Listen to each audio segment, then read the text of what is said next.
ನಮಸ್ತೆ ನನ್ನ ಪ್ರಿಯ ವೀಕ್ಷಕರೇ, ನಮ್ಮ ಲಕ್ಷ ಚಾನಲ್ಗೆ ಸ್ವಾಗತ.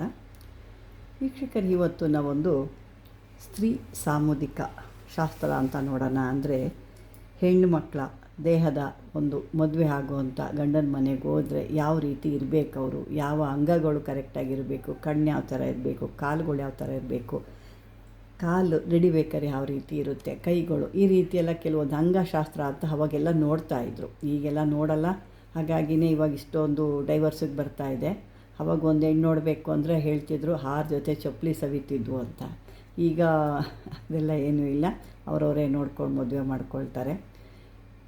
ಆವಾಗ ಆ ರೀತಿ ಇರೋದಕ್ಕೆ ಏನಾಗ್ತಿತ್ತು ನೋಡಿ, ಒಂದು ಸಮೃದ್ಧಿ ಇರ್ತಿತ್ತು, ಕುಟುಂಬ ಒಂದು ಸಹದೇವ ಕುಟುಂಬ ಅಂತ ಹೇಳಿ ಆ ಥರ ಒಂದು ಇರ್ತಿತ್ತು. ಕುಟುಂಬ ಅವಿಭಕ್ತ ಕುಟುಂಬ ಅಂತ ಇರ್ತಿತ್ತು.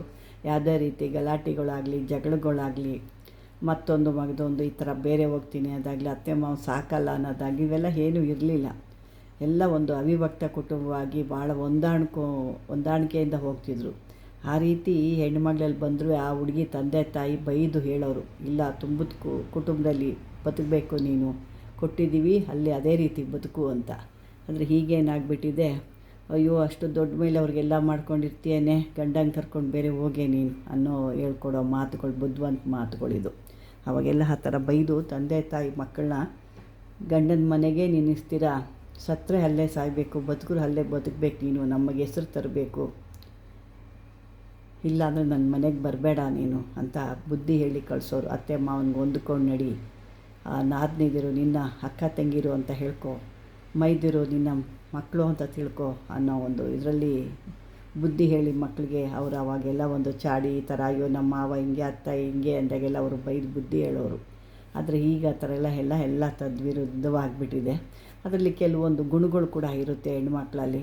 ಆಗ ನೋಡಿ, ಒಂದು ಹೆಣ್ಣು ನೋಡೋಕ್ಕೆ ಶಾಸ್ತ್ರ ಹೋದಾಗ ಅವಳನ್ನ ಈ ಕಡೆ ಆ ಕಡೆ ಓಡಾಡ್ಸೋರು. ಯಾವುದೋ ಒಂದು ರೀತಿ ನೀರು ತೊಗೊಂಬ, ಅದು ತೊಗೊಂಬ, ಇದು ಓಡಾಡಿಸಿ ಕಾಲುಗಳು ನೋಡೋರು. ಕಾಲು ಹೇಗೆ ನೆಲದಲ್ಲಿ ಕಚ್ಕೊಳ್ಳುತ್ತಾ, ಒಂದು ಚಪ್ಪಟೆ ಆಗಿರುತ್ತಾ, ಅಥವಾ ಒಂದು ಗ್ಯಾಪ್ ಇರುತ್ತಾ ಅಂತ ನೋಡೋರು. ಮತ್ತು ಈ ಹಿಂದೆ ಕತ್ತಿನ ಹಿಂದೆ ಅಲ್ಲಿ ನೋಡೋರು, ಅಲ್ಲಿ ಒಂಥರ ಜಡೆ ಥರ ಹೆಣ್ಕೊಳ್ಳುತ್ತೆ ಒಂದು ರೀತಿ, ಆ ರೀತಿ ನೋಡೋರು. ತಲೆಯಲ್ಲೆಲ್ಲ ಹೆಣ್ಮಕ್ಳು ಹೂವು ಮುಡ್ಸೋ ಥರ ಹೋಗ್ಬಿಟ್ಟು ಆ ತಲೆ ಹೇಗಿದೆ ಅಂತ ನೋಡೋರು. ಮತ್ತು ಈ ಹುಬ್ಬುಗಳು, ಈ 2 ಕಣ್ಣಿನ ಹುಬ್ಬುಗಳು ಒಂದು ಜಾಯಿಂಟ್ ಆಗಿರ್ತವೆ. ಕೆಲವ್ರಿಗೆ ಹುಬ್ಬುಗಳು ಪ್ರೀತಿ ಆಗಿ ಒಂದಕ್ಕೊಂದು ಜಾಯಿಂಟ್ ಆಗಿರ್ತವೆ, ಅಷ್ಟು ಜಾಯಿಂಟ್, ಅದಕ್ಕೂ ಒಂದು ಶಾಸ್ತ್ರ ಅಂತ ಇರುತ್ತೆ. ಅಂಥದ್ದೆಲ್ಲ ನೋಡೋರು. ಅದರಿಂದ ಅದು ಅವರ ಜೀವನ ಭಾಳ ವರ್ಷ ಒಂದು ದಾಂಪತ್ಯ ನಡೆಯೋದು.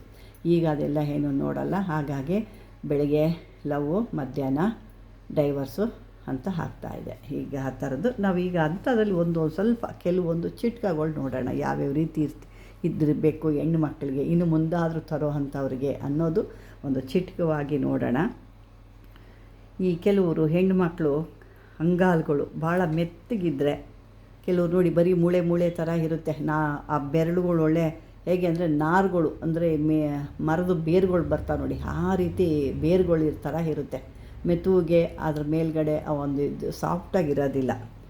ಅಂಥವರು ಸ್ತ್ರೀಗಳ ಅಂಗಾಲು ಭಾಳ ಭಾಳ ಮೃದುವಾಗಿ ಸಾಫ್ಟಾಗಿತ್ತು ಅಂದರೆ ಭೋಗವಂತಳಾಗ್ತಾಳೆ, ಲೋಕಪೂಜ್ಯವಂತಳಾಗ್ತಾಳೆ.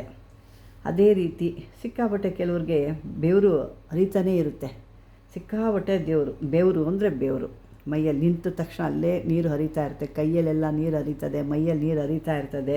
ಅಂದರೆ ಆ ಬೆವರು ಆ ರೀತಿ ಹರಿತಾ ಇದ್ದರೆ ಅವಳು ಬಡವಳಾಗಿ ಇರ್ತಾಳೆ, ಮೈಥುನ ಪ್ರಿಯಳಾಗ್ತಾಳೆ ಅಂತ ಬರುತ್ತೆ. ಅದೇ ರೀತಿ ದಪ್ಪವಾಗಿದ್ದರೆ, ಭಾಳ ದಪ್ಪ ಆಗಿದ್ದರೆ ಭಾಗ್ಯಹೀನಳಾಗ್ತಾಳೆ ಅಂತ ಕೂಡ ಹೇಳ್ತಾರೆ. ಹಳವಾಗಿದ್ದರೆ ಕೆಟ್ಟು ಒಂದು ದಾರಿ ಹಿಡಿತಾಳೆ ಅಂತ ಹೇಳ್ತಾರೆ. ಅದೇ ರೀತಿ ಕಾಲು ಬೆರಳುಗಳು ಕೆಲವ್ರಿಗೆ ಸೊಟ್ಟಾಗಿರ್ತದೆ, ಬೆರಳುಗಳು ನೀಟಾಗಿ ಇರೋದಿಲ್ಲ. ಅಂಥವ್ರಿಗೆ ಆ ಸೊಟ್ಟವಾಗಿ ಇರೋವಂಥವ್ರಿಗೆ ಬಂಜೆ ಆಗಿರ್ತಾಳೆ ಅಥವಾ ವಿಧವೆ ಆಗ್ತಾಳೆ ಅಂತ ಹೇಳ್ತಾರೆ. ಈ ಹೆಬ್ಬೆರಳಿಗಿಂತ ಅದರ ಪಕ್ಕದಲ್ಲಿರುತ್ತಲ್ಲ ಬೆರಳು, ಅದು ದೊಡ್ಡದಾಗಿತ್ತು ಅಂದರೆ ಕೆಲವ್ರು ಹೇಳ್ತಾರೆ, ಪಿಕ್ಚರ್ಗಳೆಲ್ಲ ಸಾಮಾನ್ಯ ಫಿಲಮ್ನಲ್ಲಿ ಹೇಳ್ತಾರೆ, ಬಜಾರಿ ಹಾಕ್ತಾಳೆ ಅಂತ. ಅಂಥವರು ಭಾಳ ಕ್ರೂರವಾಗಿರ್ತಾಳೆ, ಕೆಟ್ಟ ದಾರಿ ಕೂಡ ಹಿಡಿತಾರೆ. ಈ 2 ಕಿರಿ ಬೆರಳುಗಳು ಕೂಡ ನೆಲದ ಮೇಲೆ ಆ ಟಚ್ ಆಗದಿದ್ದರೆ, 2 ಕಾಲಿನ ಆ ಕಿರು ಬೆರಳುಗಳು ನೆಲಕ್ಕೆ ಟಚ್ ಆಗದಿದ್ದರೆ ಬೇಗ ವಿಧವೆ ಆಗ್ತಾಳೆ ಮತ್ತು ಬೇಗ ಬಡವಳು ಕೂಡ ಆಗ್ತಾಳೆ, ಭಾಳ ದರಿದ್ರ ಥರ ಆಗಿರ್ತಾಳೆ ಅನ್ನೋದು. ಇನ್ನು ಕೆಲವರು ಕಾಲುಗಳು ಅವರು ದೇಹಕ್ಕಿಂತ ವಿಭಿನ್ನವಾಗಿರುತ್ತೆ. ದೇಹ ದೊಡ್ಡದಾಗಿರುತ್ತೆ, ಪಾದ ಚಿಕ್ಕದಾಗಿರುತ್ತೆ, ಪುಟ್ಟದಾಗಿರುತ್ತದೆ.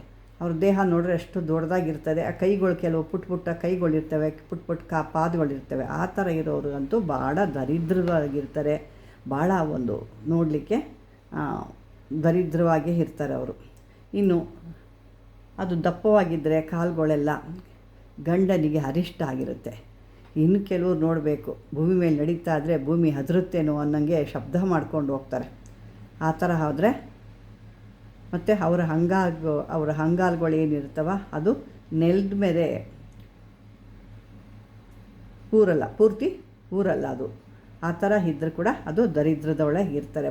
ಭಾಳ ಬಡತನದಲ್ಲಿ ಜೀವಮಾನ ಮಾಡೋ ಅಂಥವಳಾಗ್ತಾಳೆ. ನಡೆಯುವಾಗ ಈ ಕಿರು ಬೆರಳು ಏನಿರುತ್ತಲ್ಲ, ಕಾಲಿನ ಕಿರು ಬೆರಳುಗಳು ಅದರ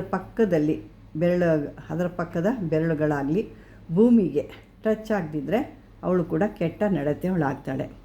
ಇನ್ನು ಕೆಲವ್ರಿಗೆ ಈ ತೊಡೆ ಸಂದಿಲಿ ಕೂದಲಿನ ಸುಳಿ ಇರ್ತದೆ. ಇದ್ದಾಗ ವೈಧವ್ಯವಾಗಿ ಕೆಟ್ಟ ಕೆಲಸ ಕೂಡ ಮಾಡೋರಂಥವ್ರು ಆಗ್ತಾರೆ. ಯಾಕೆ ಅದನ್ನೆಲ್ಲ ನೋಡಲಿಕ್ಕಾಗಲ್ಲ. ಇನ್ನು ಈ ಕೆಲವ್ರಿಗೆ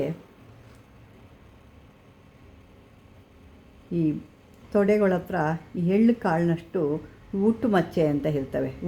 ಆ ಹುಟ್ಟು ಮಚ್ಚೆಗಳಿದ್ದರೆ ಅವರು ಮನೆ ಬಿಟ್ಟು ಹೊರಟೋಗ್ತಾರೆ ಅನ್ನೋದು ಕೂಡ ಹೇಳ್ತಾರೆ.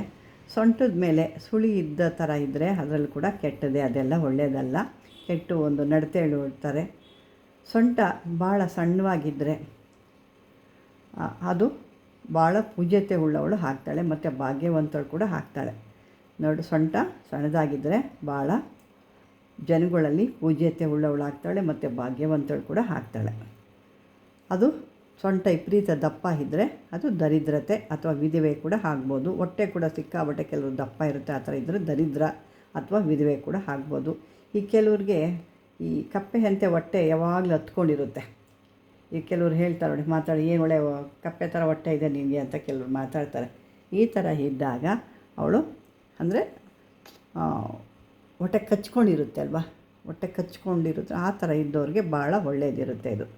ಆ ಥರ ಇದ್ದವರು ಭಾಳ ಭಾಗ್ಯವಂತಳಾಗ್ತಾಳೆ. ಅದೇ ರೀತಿ ಹೊಟ್ಟೆ ಮೇಲೆ ಕೆಲವ್ರಿಗೆ ಕೂದಲು ಕೂಡ ಇರುತ್ತೆ, ಇದೆಲ್ಲ ವಿಧವೆಯವರು ಹಾಕ್ತಾರೆ. ಒಕ್ಕಳು ಭಾಳ ಚಿಕ್ಕದಾಗಿದ್ದರೆ ಧನವತಿ ಆಗ್ತಾಳೆ. ಒಕ್ಕಳ ಹತ್ರ ಸುಳಿ ಇದ್ದರೆ ಕೆಟ್ಟ ಚಾಳಿಯವಳಾಗ್ತಾರೆ. ಅದೇ ರೀತಿ ಎದೆಗಳು ಅಂದರೆ ಕುಚಗಳು ದೊಡ್ಡವಾಗಿಯೂ ಗಟ್ಟಿಯಾಗಿಯೂ ಸಮವಾಗಿದ್ದರೆ ಐಶ್ವರ್ಯವತಿ ಆಗ್ತಾಳೆ. ವಿಶೇಷವಾಗಿ ಕಾಲ ಮುತ್ತೈದೆಯಾಗಿದ್ದು ಪುತ್ರರನ್ನು ಪಡಿತಾಳೆ ಅಂತ ಹೇಳ್ತಾರೆ. ಅದೇ ರೀತಿ ಇದು ಸೂಕ್ಷ್ಮವಾಗಿದ್ದರೆ ಗಂಡನಿಗೆ ಅರಿಷ್ಟವು ಕಾಣಿಸಿದ್ದರೆ ಗಂಡನಿಗೋ ಆತನಿಗೂ ಅರಿಷ್ಟವು ಅಂತ ಹೇಳ್ತಾರೆ. ಹುಟ್ಟು ಮಚ್ಚೆ ಇದ್ದರೆ ಗಂಡನ ಮನೆಯನ್ನು ಕಂಕ್ಳತ್ರ ಅರಿಷ್ಟ ಅಂತ, ಇದು ಕಂಕ್ಳತ್ರ ಹುಟ್ಟು ಮಚ್ಚೆ ಇರುತ್ತೆ ಕೆಲವ್ರಿಗೆ. ಆ ಥರ ಇದ್ದರೆ ಗಂಡನ ಮನೆ ಉದ್ಧಾರ ಆಗಲ್ಲ, ಅವಳು ಇಂಪ್ರೂವ್ ಮಾಡೋಕ್ಕಾಗಲ್ಲ. ಕೈಗಳು ಸಮವಾಗಿದ್ದರೆ ಧನವತಿ ಆಗ್ತಾಳೆ. ಸಮವಾಗಿಲ್ದಿದ್ರೆ ಕುಲ ಸಂಪಾದವನ್ನು ಕೆಡಿಸಿ ಬಿಡ್ತಾಳೆ. ಮುಂಗೈಗಳು ದಪ್ಪವಾಗಿದ್ದರೆ ವಿಧವೆ ಆಗ್ತಾಳೆ. ಸಣ್ಣದಾಗಿದ್ದರೆ ಧನವತಿ ಆಗ್ತಾಳೆ. ಅಂಗೈಗಳು ಮೃದುವಾಗಿದ್ದರೆ ಧನವತಿಯು ಲೋಕಪೂಜ್ಯವಳು ಆಗುತ್ತಾಳೆ. ಕಿರು ಬೆರಳುಗಳು ಕೆಳಗೊಂದು ಗೆರೆ ಹುಟ್ಟಿ ನಡುಬೆರಳಿಗೂ ಎರಡನೆಯ ಬೆರಳಿಗೂ ನಡೆಯುವಾಗ ವ್ಯಾಪಿಸಿದರೆ ಪೂರ್ಣ ಆಯಸ್ಸು ಇರುತ್ತೆ ಅವರಿಗೆ. ಅಂದರೆ ಕಿರುಬೆರಳಿರುತ್ತಲ್ಲ, ಕಾಲುಗಳು ನಾನು ಹೇಳ್ತೀನಿ, ಕಾಲುಗಳ ಕಿರುಬೆರಳಿಗೊಂದು ಕೆರೆ ಇದ್ದು ಅದ್ರ ಮಧ್ಯೆ ಇರೋ ನಡುಬೆರಳಿಗೂ ಕೂಡ ಎರಡನೆಯ ಬೆರಳಿಗೂ ನಡುವೆಯುವ ಅದು ಇದೆ, ಅಲ್ಲಿ ಕೂಡ ಅದು ಜಾಯಿಂಟ್ ಆಗ್ತಾಯಿದೆ ಅಂದರೆ ಅದು ಅವ್ರಿಗೆ ಪೂರ್ಣ ಆಯಸ್ಸಿರುತ್ತೆ ಅಂತ ಹೇಳ್ತಾರೆ. ಇದು ಒಂದು ಸಾಕಷ್ಟಿದೆ, ಬೇಕಾದಷ್ಟು. ಇನ್ನೂ ಇದನ್ನು ಚಿಕ್ಕದಾಗಿ ಯಾಕೆಗಲ್ಲ, ಇದನ್ನು ಇಷ್ಟು ನಾವು ನೋಡ್ಕೊಂಡು ಕೂತ್ಕೊಳ್ಳೋಕ್ಕಾಗಲ್ಲ. ಯಾವುದೋ ಸಿಕ್ಕಿದ್ದು ನಾವು ಮಾಡ್ಕೊತೀವಿ. ಅದರಲ್ಲೂ ಅವರು ತಂದೆ ತಾಯಿಗಳು ಒಂದು ಚಾನ್ಸ್ ಕೊಡೋದೇ ಇಲ್ಲ, ನೀವು ನೋಡಿ ಮದುವೆ ಮಾಡಿ ಅನ್ನೋ ತನಕ ಅವರು ತೊಂದರೆ ಕೊಡೋಲ್ಲ. ಅವರೇ ನೋಡ್ಕೊಳ್ತಾರೆ. ಆಮೇಲೆ ಎಲ್ಲರಿಗೂ ತಂದಿಕ್ತಾರೆ. ಈ ರೀತಿ ಸಾಕಷ್ಟು ಇರ್ತವೆ. ಇದನ್ನೆಲ್ಲ ನೋಡ್ಕೊಂಡು, ಯಾಕೆ ಇವೆಲ್ಲ ಈಗ ಆಗಿನ ಕಾಲದಲ್ಲಿತ್ತು, ಈಗ ಅದನ್ನೆಲ್ಲ ಫಾಲೋ ಮಾಡೋದು ಕಷ್ಟ ಆಗುತ್ತೆ. ಮಾಡೋರು ಯಾರು ಈ ಥರ ಇದ್ದು ನಮ್ಗೆ ಆ ಥರದ ಹೆಣ್ಣು ಹುಡುಕಿ ತರ್ತೀವಿ ಅಂದರೆ ಮಾಡ್ಕೊಳ್ಳಿ ಪಾಪ. ಅಂದರೆ ನಾವೆಲ್ಲ ಆ ಥರ ಇಲ್ಲ, ನಾವೇನು ಮಾಡಬೇಕು ಅಂದರೆ ಆ ಥರ ಎಲ್ಲ ಇರೋ ಅಂಥ ಗ್ರಂಥಲ್ಲಿ ಏನಿರುತ್ತೋ ಅದನ್ನು ನಾನು ಕೊಟ್ಟಿದ್ದೀನಿ. ಅದನ್ನು ನೋಡಿಕೊಂಡು ಒಳ್ಳೆಯದಾಗಲಿ, ಎಲ್ಲರಿಗೂ ಒಳ್ಳೆಯದಾಗಲಿ ಅಂತಲೇ ಹೇಳ್ತೀನಿ. ಒಳ್ಳೆಯದು ಅವ್ರಿಗೂ ಆಗಬೇಕು, ಇವ್ರಿಗೂ ಆಗಬೇಕು. ಹಾಗಂದ್ಬಿಟ್ಟು ಅವ್ರನ್ನ ತಳ್ಳಿಬಿಡೋಕ್ಕಾಗೋದಿಲ್ಲ. ಅವ್ರಿಗೂ ಒಂದು ಜೀವನ ಇರುತ್ತೆ, ಅಂಥವ್ರಿಗೂ ಒಂದು ಜೀವನ ಅದು ತಕ್ಕನಾಗಿರೋರು ಇರ್ತಾರೆ, ಅಂಥವ್ರನ್ನೇ ಅವ್ರಿಗೂ ನೋಡಿ ಮಾಡ್ಬೋದು ಅಂತ ಹೇಳ್ತಾ, ವೀಕ್ಷಕರೇ ಈ ಒಂದು ವಿಡಿಯೋ ಇಷ್ಟವಾಗಿದೆ ನಿಮಗೆ ಲೈಕ್ ಮಾಡಿ. ಇಂಥವ್ರು ಇನ್ನೂ ಸಾಕಷ್ಟು ಗೊತ್ತಿಲ್ಲದಿರೋರು ಇದ್ದರೆ ಅವ್ರಿಗೂ ಏನಾದರೂ ಇದ್ದರೆ ನಿಮ್ಮ ಸ್ನೇಹಿತರ ಒಂದು ಸಂಬಂಧದಲ್ಲಿ ಫ್ರೆಂಡ್ಶಿಪ್ದಲ್ಲಿ ಇದ್ದರೆ ಅವ್ರಿಗೂ ಕೂಡ ಶೇರ್ ಮಾಡಿ. ಆದಷ್ಟು ಸಬ್ಸ್ಕ್ರೈಬರ್ ಮಾಡ್ಕೊಳ್ಳಿ. ಇದ್ರ ಬಗ್ಗೆ ಇನ್ನೂ ಸಾಕಷ್ಟು ಏನಾದರೂ ನಿಮಗೆ ಪ್ರಶ್ನೆಗಳಿದ್ದರೆ ಕಾಮೆಂಟ್ ಬಾಕ್ಸಲ್ಲಿ ಹಾಕಿ ಅಂತ ಹೇಳ್ತೀನಿ. ಇನ್ನೂ ಸಾಕಷ್ಟಿದೆ ಇದ್ರದ್ದು, ಕೆಲವೊಂದು ಮಚ್ಚೆಗಳದು, ಇನ್ನೂ ಕೈಗಳದು, ಮುಖ, ಮೂಗು, ಕಣ್ಣು ಇದೆಲ್ಲ ಸಾಕಷ್ಟು ಕೆಲವೊಂದು ಇರ್ತವೆ. ಅವೆಲ್ಲ ಇನ್ನೂ ನಮಗೆ ಮುಂದಕ್ಕೆ ಇದ್ರ ಬಗ್ಗೆ ತಿಳಿಸ್ಕೊಡಿ ಅಂದರೆ ಖಂಡಿತ ಕಾಮೆಂಟ್ ಬಾಕ್ಸಲ್ಲಿ ಹಾಕಿ ಅಂತ ಹೇಳ್ತಾ, ಇದುವರೆಗೂ ಆ ವಿಡಿಯೋ ಧನ್ಯವಾದಗಳು.